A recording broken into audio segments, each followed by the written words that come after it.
to ICO review.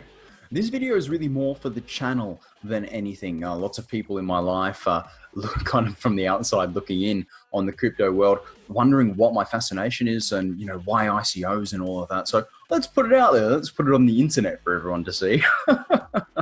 So guys, we're in the internet of the 90s. That's what's going on right now with the crypto space, with ICOs. I feel as though, looking back at the 90s, when I was coming up through school, what was happening in terms of search engines? How many search engines were there?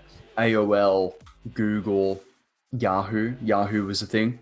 Ask Jeeves. Who uses Ask Jeeves? Is that still around? Somebody link me in the comments. My point is that there were a lot of options then, the internet of the 90s. And slowly, whether it be one being bought out or one losing adoption, whatever it may be, that we were eventually left after 10, 15, 20 years, we were eventually left with the successful, the strong, those that could adapt, those that provided quality service, and those that gained market share. And I feel like the ICO realm right now is very, very similar. Have a look at esports, coins relating to esports. Have a look at crypto finance, the amount of coins to do with, trying to introduce traditional finance solutions, or whether it be crypto cards. We went through the crypto credit card situation probably about 6 months ago. How many of them are there now? Privacy coins, the amount of coins in any one given category is just exponential at the moment. I think it's like 1,230 something coins listed on CoinMarketCap alone at the moment. And that's huge. And that bears a striking resemblance to the internet of the 90s. So now the question becomes, what horse do you back? Who will be the last man standing?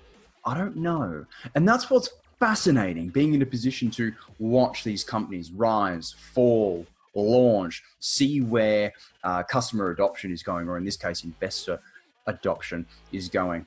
And that's why I put so much credence really on the following, the social media following of any given ICO that I look into on this channel, because people vote with their feet. That's a thing that happens. And regardless of whether I personally see the value proposition of a token or a coin, I feel like there's a certain degree of value that is given to that platform just by sheer force of numbers by its supporters. Like, I don't get INS. Like, I like that INS is trying to take the supermarkets out of the producer consumer chain. I love the whole concept. What I don't get is the dollar valuation. The dollar valuation blows my brain, and I'll try and pick some up at a discounted price on an exchange when it hits, but I don't see the dollar valuation. But their numbers are there in force. So, they might just do it. They might just do it on sheer numbers alone. And talking about being able to reach those audiences, we're in a far better position than what we were in the internet of the 90s to achieve mass adoption at rapid rates. And by doing so, we can disrupt. I shouldn't say we. They can disrupt industries. Have a look at Rentberry. Rentberry is fascinating. They want to cut real estate out of the equation, which is a cool proposition. It's not only going to make tenant landlord relationships a little bit more transparent, hopefully passing some savings on to the tenant because the real estate isn't charging fees anymore. It's going to force real estate to evolve as well into something new, into something hopefully with a little bit better service. Have a look at even things that are internet reliant. Have a look at Crowdcube, GoFundMe, Kickstarter, probably having the greatest market share. And though they're all fantastic platforms, they still do take money from the person holding a campaign. Yes, you have to make money. You're a business. That's kind of the whole point. However, there's a chance to now, through the blockchain and crypto technology, disrupt that industry and reshape it again. Have a look at the Acorn Collective, and they're, through ICO, going to be able to have a platform for crowdfunding that doesn't charge a thing to the people funding on the platform.